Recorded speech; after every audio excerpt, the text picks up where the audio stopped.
Hello friends, for today's video I'm doing another funny one-star reviews. This is a series that I started years and years ago where I go through popular books or series and I find one-star reviews that I find amusing and then I read them all off to you.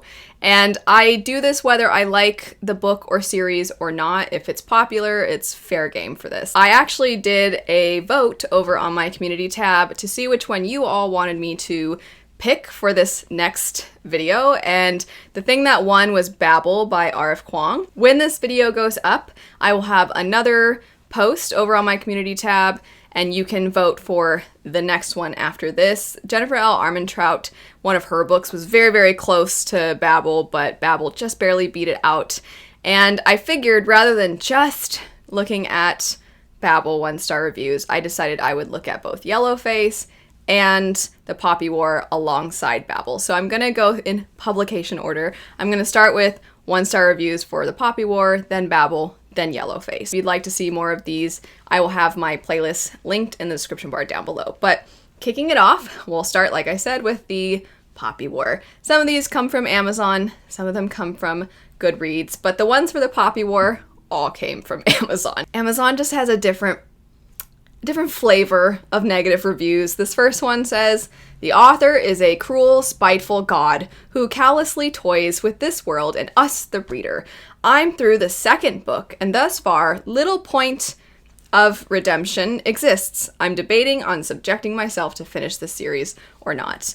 And my favorite part is 7 people found that helpful. I mean, you could say that about any author that happens to write. You could say that for sure about Joe Abercrombie. Nothing good happens to his characters.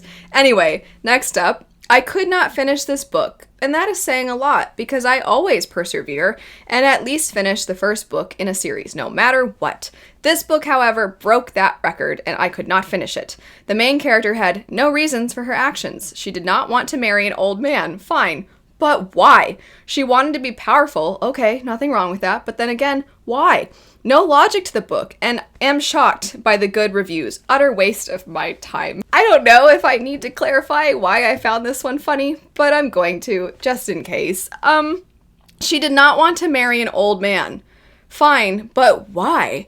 And I'm not saying there's anything wrong with, some people fall in love with people who are much older than them. That happens. But Rin is very young, and I don't think I'd want to be married off to someone either, regardless of age. But, I feel like if you're gonna get married, it's weird that they needed clarification as to why, I think. Anyway, next one. The reviews are so long and better written than this overhyped book. They look like paid reviews, in my honest opinion. It's like I wasn't reading the same book as these reviewers. I'll pause for a second just to say, there have been a couple times in my life where I've felt that same thing, where I'm like, how is this possible? How could so many people like this? Did I read the same thing as everybody else? But, I mean, I'm pretty sure people are not being paid to say nice things about this book. Anyway, I guess I don't know. After that, they say, I would categorize this as historical fiction / mythology. No way I'd call it sci-fi. No way I'd call it similar to Ender's Game that I read in one sitting because it was so good and unexpected. This book slogged through the lame, boring story without even exciting things to keep it moving. Plot is slow, character development weak, tons of tedious military strategies and political posturing. At 60%, I gave up because I didn't care about these characters or this book anymore. So, it was that middle chunk. Who has ever said this is sci-fi? I agree. I would consider it historical fiction, mythology, and then I'd add fantasy. But, maybe on Amazon there was some kind of little thing that said it's sci-fi. I would think, though, given the first part of the review, that if they've been noticing all these other reviews, it would pretty quickly illustrate that it's fantasy. I could be wrong. Maybe, I don't know. I don't know where you would think it's sci-fi, but I can understand if you were going in thinking it was sci-fi and then it clearly wasn't. You're like, oh, well, that's what I was hoping for. But the synopsis, I don't think makes it seem like it's sci-fi. But then to be like, it's not like Ender's Game. Well, yeah, it's certainly not like that. Some books are not like other books. And The Poppy War is not like Ender's Game because they're completely different genres. Anyway, I just thought that was a very interesting critique. I'm going to start doing that now. Whenever I read something and I don't like it, I'm just going to be like, I mean, it's not like this other book I've read. And then that's going to be why I don't like it. This next one, on Amazon, you can have a subject line. And the subject line says, "A terrible message to girls." And I want to say really quick, while I don't consider this a spoiler, there is something that is... there's a certain plot point that gets referenced here. So if you do want to skip this one because maybe you're very, very, very sensitive to spoilers, then I'll have a timestamp. I don't consider it a spoiler, but I just know that some people prefer not to know basically anything. So here we go. I did not finish this book. Although not great fiction, it was quite readable until... Rin has net first period. I don't know. Has her? I think there's a typo. Anyway, Rin has net first period. This episode is treated in a fashion to make sure you, gentle reader, are repulsed by this aspect of the female. In a great outrage to nature, Rin violently sterilizes herself. Now an auto-eunuch, she can go on to be a not female hero. What a great shame and terrible message to girls. I understand I remember when I read this, I actually buddy read it with a fair amount of you, and I remember some people not caring for this part of the book, and they did have some reactions to it, but I just don't know that I would categorize it or describe it the way this person did. She's still a female. She's just because she... I don't need to get into that. Anyway... This one is like the least applicable description I've ever heard of the Poppy War. This read like a teen romance, but with gore and mass genocide and romanticization of heroin. What? No, I certainly don't. How does it read like a teen romance? A teen romance? Where? This next one references the same plot element as the other one that I had kind of given a heads up about. So once again, if you'd like to skip ahead, you can. But going ahead and reading this one, Timothy says, "Slap in the face to any mom. Was a good engaging story until the main character decided to sterilize herself. How the author made it seem so normal to destroy the greatest gift a woman has is disgusting. The author makes it clear the only way a woman can be anything is to never have children. Pathetic." I don't think that was the message. I really don't think that was the message. I know everything's up for interpretation. My interpretation was not that R.F. Kuang is saying women can only do cool things and can only be powerful or can only be anti-heroes or can only have any agency in any kind of story if they sterilize themselves. I don't think that was the message of that book. But to each their own, I guess. This next one says in the subject line, Kung Fu Panda. Basically, Kung Fu Panda followed by genocide. It's been a while since I've seen Kung Fu Panda, but I don't know that I thought of it when I read The Poppy War. But that's it for some of the negative reviews for The Poppy War. Moving now to Babel. The first one is through a happy bookworm. That is who left this review. A well-written call to world anarchy and destruction of civilization. Started reading with enthusiasm, but quickly saw what the book is about. A blatant call for drowning civilization and its accomplishments in blood of its citizens. Outrageous, dangerous, disgusting. This next one, I could not help. I'm gonna go out on a limb and say I don't think that this is true. But this person says in the subject line, it condones murder. The author condones outright murder in the fictional story. Murder is never a justifiable action, a truly wrecked moral compass.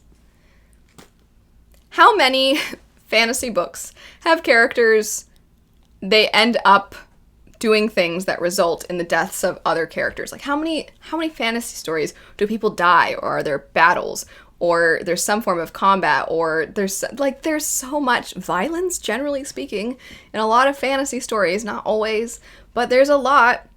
But this one, clearly, all those other books, well, I guess this person's not commenting on other books, but I really don't think R.F. Kuang, of all the fantasy authors who have ever written anything to do with any kind of uprising, which is a pretty common thing to see in fantasy stories, I don't think I really don't think she condones murder. I also think it's funny to say that she condones murder and then say in a fictional story. And you're like, yeah, it's fiction. It's not her like, here everybody, here's my diary. Here's everything I think about the world. Here's an essay I wrote about how we should all rise up and just kill a bunch of people. The next one says, terrible. There were elements of originality to this, and some of the etymology was quite interesting, but aside from that, I thought it was boring and fundamentally hostile to me as a white British person who doesn't hate themselves. If you are in any way traditional or conservative in your outlook, give this a wide berth. The pluses don't make up for the minuses. What a waste of time. The next one says, in the subject line, evil old white men, again. Once it loses the one well-rounded character, the story goes downhill. I lack the true woke passion you'd need to finish this mammoth of a book. Don't expect much magic. I'm very curious if you have read Babel. Maybe put a spoiler tag. But who is the one well-rounded character? Because I can think of a certain character that at some point you lose, and I'm like, are they well-rounded? I don't think so. And not in a, like, oh, they're poorly written. I don't think I'd be like, no, not that character, if it's the character I'm thinking of. The next one, this one's from Goodreads. All I'm gonna say is this, I'm too effing dumb for this. I thought that was funny. The next one, also from Goodreads. Reading this book, sorry, this one it paints quite the picture. Reading this book was an experience. If I had to describe it, I'd say sitting in the back of a van for 8 hours, squeezed between two people in the most uncomfortable position, not having slept for 5 days, and yet unable to fall asleep due to feeling sick from vertigo and lack of air the entire ride. I'm unsure anyone knows which hill this book died on. It had some good points in there for sure. No idea what happened to those points, but I'll leave it open for interpretation. So you might just call me stupid and move on with your life. This is from the same review, it's just at the bottom, and I found this very amusing also. They said, anyway, I'm happy to step... They continue their analogy. I'm happy to step out of the car after 8 hours and feel the fresh air again, and I'm looking forward to never thinking about this book again in my life. Alexa, play Now We Are Free from Gladiator. It's a good piece of music. That's it for the ones for Babel. Now on to Yellowface. There's only a few of these. This is the newest, of course, of her works, so there's not as many negative reviews to look through, but I'll read off 4 that I found amusing. This first one says, utter tripe. Disliked everything about this book, especially the constant use of the F word, which suggested a complete lack of command of the English language, or just pure laziness. Well, given her area of expertise, I would think she has a pretty firm grasp on the English language. If you actually... Okay, this one is kind of insulting to me because I liked Yellowface, but it says, if you actually believe that this sucky book is brilliant, then I can only conclude that you're one of those sad people who laughs at stupid and unfunny New Yorker cartoons because you want to appear hip. This next one says, insults Republicans / the right every chance she gets. Her obvious disdain is not relevant to the story. Can't writers on both sides leave their prejudices out of their writing? If you are a Republican, I would avoid this book. She calls women on the right stupid suburban Republicans. One example of her bias. It's kind of like the one that said that she condones murder, in that writing a fictional story, sure, you can pull some things from it and be like, I think the author might think this. But this particular book, you're following a really despicable main character who you're in their head the whole time. You are not in R.F. Kuang's head. So if the main character feels one way, that's not necessarily how R.F. Kuang feels.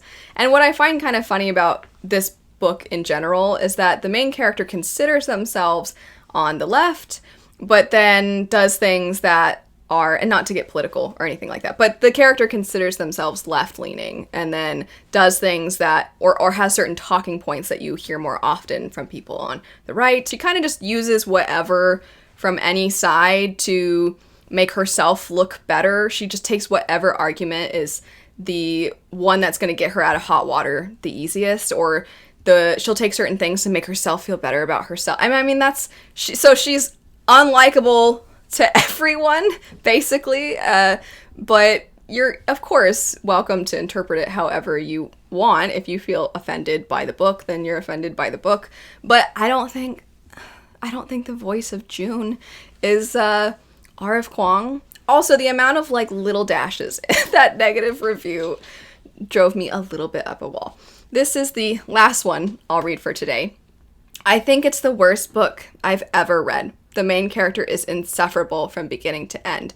If she was a real person, I would have punched her in the throat and run her over with my car. That's it for some funny 1-star reviews for some of R.F. Kuang's works. Let me know, like I said, over on my community tab. I'll have a list of options that you can vote on for which one you'd like to see me do next. Thanks so much for watching, though. Again, if you'd like to see more of these, I'll have my playlist linked. I hope you have a great rest of your day, and I'll see you later. Bye.